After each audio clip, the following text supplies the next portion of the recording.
Alors, dans la leçon précédente, je vous ai montré donc la fonction type qui nous permettait tout simplement d'afficher le type d'une variable. Maintenant, je vais vous montrer comment est-ce qu'on peut appliquer la concaténation dans ce petit programme. Donc, ici, je vais supprimer tout ce qui est en rapport avec la fonction type. Donc, type, ici, je supprime complètement. Partout là, je vais supprimer tout ce qui est en rapport avec la fonction type. Voilà, je vais vous montrer comment est-ce qu'on peut faire pour perfectionner ce programme-là pour que ça soit un peu plus joli. Oui, bien effectivement. Regardez bien ce que ça va donner. Donc ici, voilà. OK, très bien.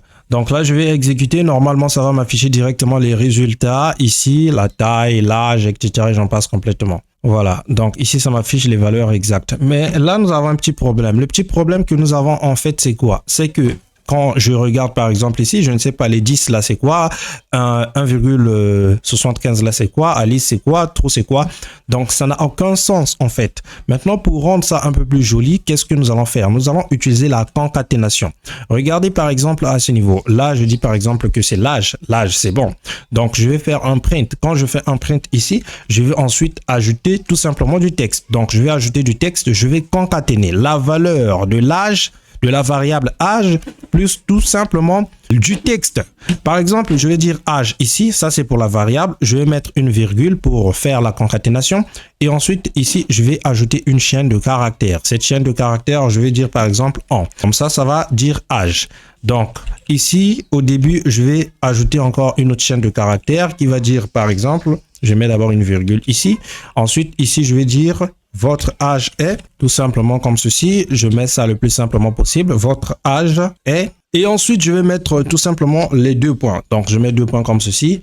Voilà, je vais sauvegarder, CTRL S. Donc, tout ça, c'est du texte. Ça, c'est une chaîne de caractères. Là, ce que je suis en train de faire, c'est quoi? C'est que je suis en train de concaténer plusieurs types de données. Ça, c'est le type de données str. Ça, c'est le type de données int. Parce que la variable âge stocke le type de données int. Ensuite, ici, j'ai une chaîne de caractères.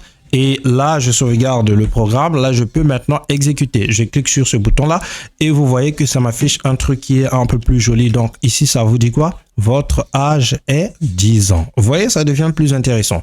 Donc, je vais faire exactement la même chose pour les autres variables. Donc ici, je vais mettre tout simplement âge avec, voilà, accent ici. Ensuite, ici, votre taille, je vais dire par exemple, votre taille est, je vais d'abord mettre les doubles guillemets comme ceci, je mets la virgule pour la concaténation et je vais tout simplement mettre votre taille est, voilà, votre taille est tout simplement comme ceci. Je mets le double 2 points et ici, juste après taille, je vais mettre une virgule. Là, je vais mettre encore une chaîne de caractères. Je vais mettre ça par exemple en mètres, pourquoi pas. Voilà, je mets tout simplement M comme ceci. Je sauvegarde. Voilà, je peux faire ça comme cela. Je peux faire votre taille et M tout simplement. Donc, je peux mettre également mètre. Comme ça va nous afficher 1,75 mètres. Ensuite, ici pour le prénom, je vais faire exactement la même chose. Donc là, je vais dire tout simplement votre prénom est. Je dis tout simplement comme ceci. Votre prénom est. Attention, je vais d'abord ouvrir les doubles guillemets pour dire que c'est une chaîne de caractères que je suis en train de définir bien effectivement. Ensuite, je vais dire tout simplement votre prénom est. Prénom est. Voilà. Je mets les 2 points. Je viens juste ici après la variable prénom. Ensuite, je vais mettre une virgule. Là, je vais mettre tout simplement rien. Je pense qu'il n'y a plus rien à mettre à ce niveau. Donc, votre prénom est dans le prénom. Et ensuite, ici, formation. Votre formation est. Je vais mettre tout simplement à ce niveau. Je mets le double guillemets comme ceci. Ensuite, je vais mettre une virgule. Ensuite, je vais mettre tout simplement votre formation est terminée. Votre formation est terminé. Je mets les 2 points. Voilà. Très bien. Alors, donc là, je vais sauvegarder avec CTRL S et vous allez voir qu'est-ce que ça va me donner. Ça va me donner un truc quand même intéressant. J'exécute le programme et nous allons voir qu'est-ce que ça me donne bien effectivement.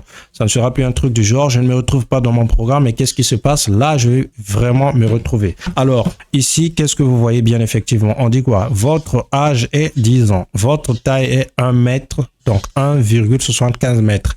Votre prénom est Alice. Votre formation voilà, votre formation, je n'avais pas mis formation à ce niveau, votre formation, voilà, et j'exécute encore de nouveau. Normalement ça va me dire votre formation, voilà, votre formation est terminée et il y a une valeur de true tout simplement, vous voyez. Donc là ça devient plus propre. Maintenant, il y a une chose très importante que les gens veulent savoir, c'est-à-dire comment est-ce qu'on fait pour récupérer par exemple les valeurs de l'utilisateur. Par exemple, toutes ces valeurs-là, ce sont des valeurs qui ont été déjà prédéfinies par défaut. Donc ici, on ne peut pas les modifier, c'est-à-dire ici, je n'ai pas la possibilité d'entrer mes propres valeurs. Donc ça, c'est l'objet de la prochaine leçon, je crois très bien. Pour le moment, nous allons nous arrêter par là. Je voulais juste vous montrer comment est-ce qu'on fait la concaténation en application, comment est-ce que vous pouvez utiliser la concaténation vraiment dans un petit programme. Merci, on va se retrouver dans la prochaine leçon. Si vous souhaitez suivre la formation Python complète, elle est disponible sur Udemy. J'ai mis le premier lien dans la description de cette vidéo. En ce moment, vous pouvez y accéder gratuitement jusqu'au 14 août 2026. Après cette date, la formation deviendra payante. Si cela vous intéresse, cliquez sur le premier lien en description.